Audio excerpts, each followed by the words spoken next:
Welcome to the Sprites Nintendo Show. I'm Hev. I'm Hell. Coming up.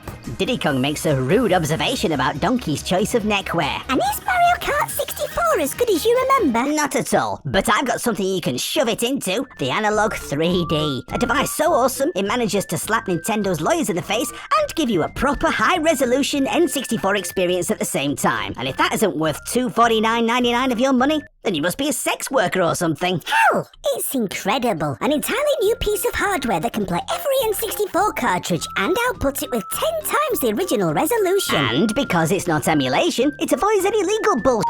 It also means that Nintendo's lawyers can kiss the most spherical parts of my ass, which is all of it. Oh, which game would you play first? Oh, I wouldn't play it. I'd just stick it on the shelf and nod at it from time to time. That's what retro gaming is all about. NINTENJOKE! Instead of a joke this month, what about a Nintendo-themed limerick? Oh, go on then. It better not be a rude one. There once was a hero named Link, who pulled Hyrule back from the brink. When Ganon was gone, out his arse the sun shone, but he still washed his tights in the sink. Well, that wasn't too bad, I suppose. I've got another. Go on then. There once was a fine princess named Peach, whose parasol was just out of reach. She stretched way too far, and off popped her bra. Now Mario Bros have one pillow each. Hell! What? That's rude.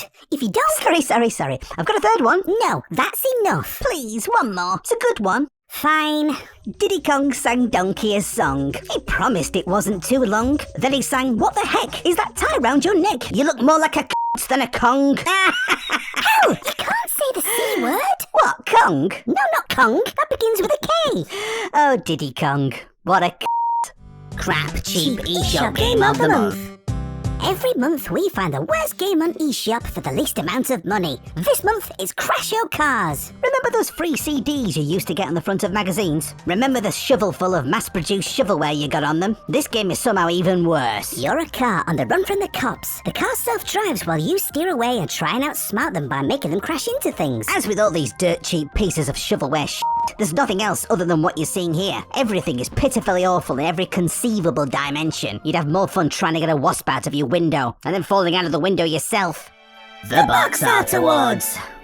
We found 3 of the best and 3 of the worst pieces of gaming artwork from titles released in October, but only one can win. And all 6 will be buried inside the collapsed Jenga tower that is the eShop in a matter of days. Number 3 for the best is the Striking Kill Knight.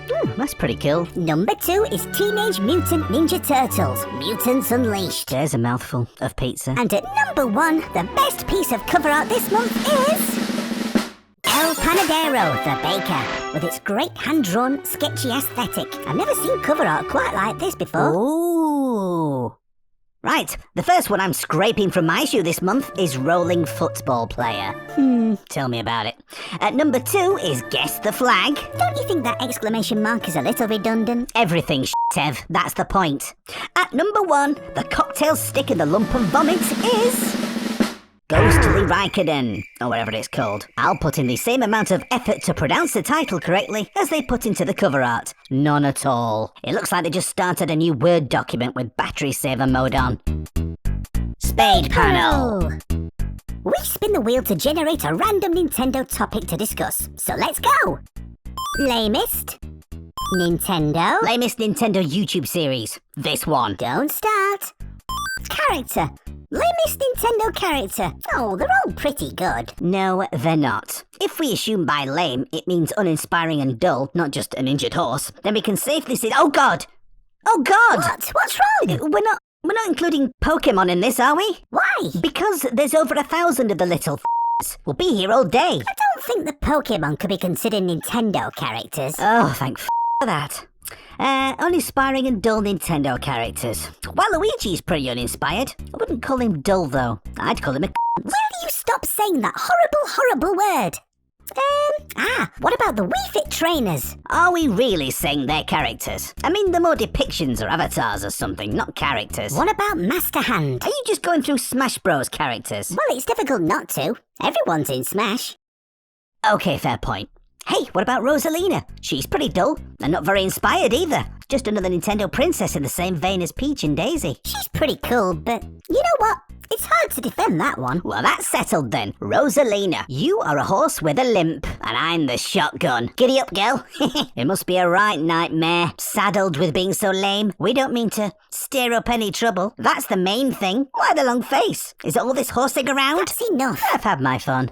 Endgame. Thank God. How do you follow up one of the breakout hits on the SNES? Take everything that made it great and pour it into the 3D revolution. Mario Kart 64 was the gold standard for years, and it's still loved by many today. If you never played multiplayer Mario Kart 64 back in the day... Then you had no friends, loser. You weren't missing much, though. It was you have the flaw, I guess. It was always floaty controls, muggy graphics, long boring tracks. I dare anyone to race 50cc on Rainbow Road and not want to nap halfway through. It was only ever the multiplayer novelty that made it any good, and it wasn't the gold standard at all. Loads of people preferred Diddy Kong Racing. Here's a quote taken from a review of Mario Kart 64 in 1997. Why? What are you trying to prove?